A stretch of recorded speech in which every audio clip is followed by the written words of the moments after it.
Hey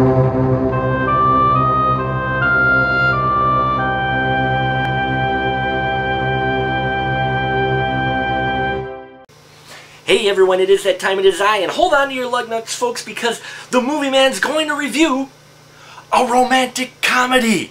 I know, I left you speechless, didn't I?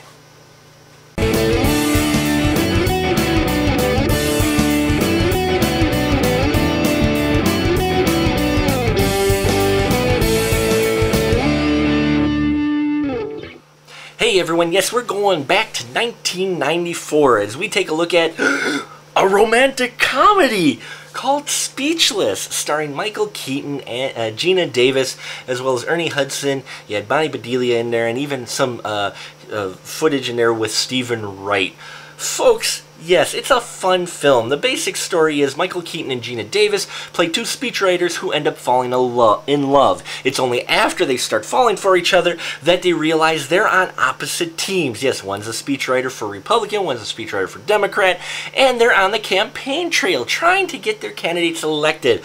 So you have that big drama, of course, that you always need, of them fighting between their love for each other and their loyalty to their candidates. Folks, it's not as sappy as it may seem. This has actually got some great performances by both Keaton and Davis. Both have that chemistry that they had in Beetlejuice. You got Bedelia and Ernie Hudson, who do great supporting cast. You got the comedy of Stephen Wright in there.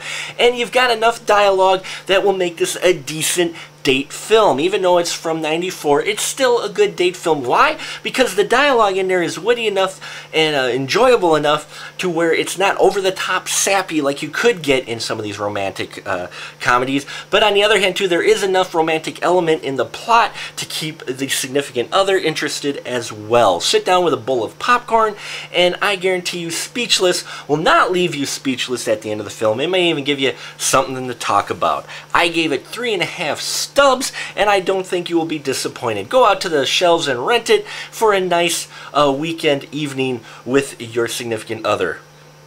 And that'll about do it for us here at the Final Cut. Thanks so much for sticking with us on this I Approve This Review 6-pack. We're going to be back next week with another slew of reviews with a new 6-pack, so stay tuned. And until then, keep that ticket stub.